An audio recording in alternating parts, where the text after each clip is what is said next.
दोस्तों, माँ की ममता बहुत अनमोल होती है। एक छोटे से कस्बे में समीर नाम का एक लड़का रहता था। बचपन में ही पिता की मृत्यु हो जाने के कारण आर्थिक स्थिति बहुत दयनीय थी। समीर की माँ कुछ पढ़ी लिखी जरूर थी, लेकिन उतनी पढ़ाई से नौकरी कहाँ मिलने वाली थी। सो घर घर बर्तन मांज कर और सिलाई बुनाई का काम करके किसी तरह अपने बच्चे को पढ़ा लिखा रही थी। समीर स्वभाव से थोड़ा शर्मीला था और अक्सर चुपचाप बैठा रहता था। एक दिन जब वो स्कूल से लौट रहा था तो उसके हाथ में एक लिफाफा था जो कि मास्टर साहब ने दिया था। उसने माँ को लिफाफा पकड़ाते हुए कहा कि माँ, मास्टर साहब ने तुम्हारे लिए चिट्ठी भेजी है, जरा देखो तो इसमें क्या लिखा है। माँ ने मन में ही चिट्ठी पढ़ी और मुस्कुराकर बोली, बेटा, इसमें लिखा है कि आपका बेटा काफी होशियार है।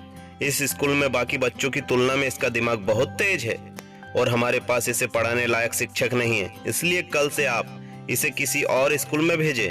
यह बात सुनकर समीर को स्कूल न जा सकने का दुख तो हुआ, पर साथ ही उसका मन आत्मविश्वास से भर गया कि वह कुछ खास है और उसकी बुद्धि तीव्र है। माँ ने उसका दाखिला एक अन्य स्कूल में करा दिया। समय बीतने लगा। समीर ने खूब मेहनत से पढ़ाई की और आगे चलकर सिविल सर्विसेज परीक्षा भी पास कर ली और IAS अफसर बन गया। समीर की माँ बूढ़ी हो चुकी थी और कई दिनों से बीमार भी चल रही थी और एक दिन अचानक उसकी मृत्यु हो गई। समीर के लिए यह बहुत बड़ा आघात था। वह बिलक बिलक कर रो पड़ा।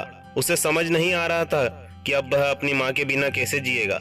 रोते रोते ही उसने अपनी माँ की पुरानी अलमारी खोली और हाथ में उसकी माला, चश्मा और अन्य वस्तुएं लेकर चूमने लगा। उस अलमारी में समीर के पुराने खिलौने और बचपन के कपड़े अभी तक संभाल कर रखे हुए थे। समीर एक एक करके सारी चीजें निकालने लगा। तभी उसकी नजर एक पुरानी चिट्ठी पर पड़ी। दरअसल ये वही चिट्ठी है जो मास्टर साहब ने 18 साल पहले दी थी। नम आंखों से समीर उसे पढ़ने लगा। आदरणीय अभिभावक, आपको बताते हुए हमें अफसोस हो रहा है कि आपका बेटा समीर पढ़ाई में बेहद कमजोर है और खेल कूद में भी भाग नहीं लेता। जान पड़ता है कि उम्र के हिसाब से समीर की बुद्धि विकसित नहीं हो पाई है, अतः हम इसे अपने विद्यालय में पढ़ाने में असमर्थ हैं। आपसे निवेदन है कि समीर का दाखिला किसी मंद बुद्धि विद्यालय में कराएं अथवा घर पर ही खुद शिक्षा दें।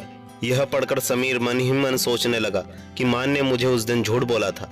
शायद माँ मुझे उस दिन झूठ नहीं बोलती तो उसी दिन मेरा आत्मविश्वास टूट जाता और मैं IAS अफसर नहीं बन पाता। दोस्तों, आपको यह कहानी कैसी लगी? यदि आपको यह कहानी पसंद आई है तो हमारे चैनल जयदीप वॉइस को सब्सक्राइब करें ताकि इस टाइप की वीडियोस आपको आगे भी मिलती रहें। धन्यवाद।